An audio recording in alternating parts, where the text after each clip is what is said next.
माघ महात्म्य 28वां अध्याय। वशिष्ठ जी कहने लगे कि हे राजा दिलीप, बहुत से जनसमूह सहित अच्छोत सरोवर में स्नान करके सुखपूर्वक मोक्ष को प्राप्त हो गए। तब लोमश जी कहने लगे, संसार रूपी इस तीर्थ राजा को सब श्रद्धापूर्वक देखो। यहाँ पर 33 करोड़ देवता आकर आनंदपूर्वक रहते हैं।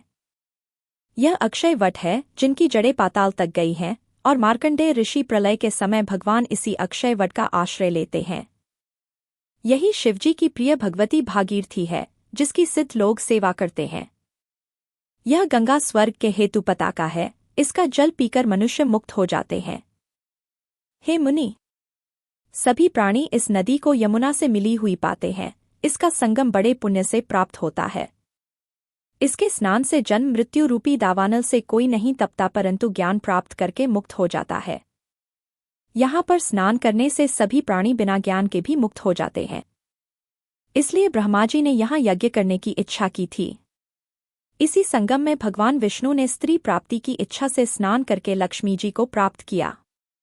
यहाँ पर त्रिशूलधारी शिवजी ने त्रिपर दैत्य को मारा था, और प्राचीन काल में उर्वशी स्वर्ग से गिरी थी तथा स्वर्ग पाने की इच्छा से यहाँ पर ही उसके स्नान करने से नहुष कुल के राजा ययाति ने वंशधर पुत्र प्राप्त किया। यहाँ पर इंद्र ने प्राचीन काल में धन की इच्छा से स्नान किया था और माया से कुबेर के सब धन को प्राप्त किया था। प्राचीन काल में नारायण तथा नर ने हजारों वर्ष तक प्रयाग में निराहार रहकर उत्तम धर्म किया था। यहाँ से जैगाशव्य सन्यासी ने महादेव जी जैसी शक्ति वाले से विजय पाई थी तथा अनिमा आदि योग के अति दुर्लभ शौर्य प्राप्त किए थे। इसी क्षेत्र में तपस्या करके श्री भारद्वाज सप्तऋषियों में सम्मिलित हुए। जिन्होंने भी यहाँ स्नान किया सबको स्वर्ग की प्राप्ति हुई। इसलिए हमारे विचार से तुम त्रिवेणी में स्नान करो। इस स्नान से पहले किए हुए तुम्हारे सब पाप नष्ट हो जाएंगे और संपूर्ण वैभवों को प्राप्त हो जाओगे। ऋषि के इस प्रकार के सत्य वचन सुनकर सब ही त्रिवेणी में स्नान करने लग गए, और उसी स्नान करने से सबकी पिशाचता नष्ट हो गई। शाप से विमुक्त होकर उन्होंने अपना शरीर धारण कर लिया। वेदनिधि ने अपनी संतान को देखकर प्रसन्नचित्त होकर लोमश जी को संतुष्ट किया और कहा कि आपके अनुग्रह से ही श्राप से विमुक्त हुए।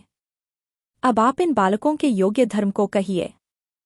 लोमश जी ने कहा कि इस युवा कुमार ने वेदों का अध्ययन समाप्त कर लिया है, इसलिए इन कन्याओं के प्रीतिपूर्वक कर कमलों को ग्रहण करें। तब लोमश जी तथा अपने पिताजी की आज्ञा से इस ब्रह्मचारी ने 5 कन्याओं से विवाह किया। इन कन्याओं के सब मनोरथ पूर्ण हुए। जिसके घर में लिखा हुआ यह महात्म्य पूजा जाता है, वहां नारायण ही पूजे जाते हैं। पुष्कर तीर्थ में, प्रयाग में, गंगा सागर में, देवालय में, कुरुक्षेत्र में तथा विशेष करके काशी में इसका पाठ अवश्य करना चाहिए। पुष्कर तीर्थ में ग्रहण के अवसर पर इसके पाठ का दुगना फल मिलता है और मरने पर वैष्णव पद को प्राप्त होता है।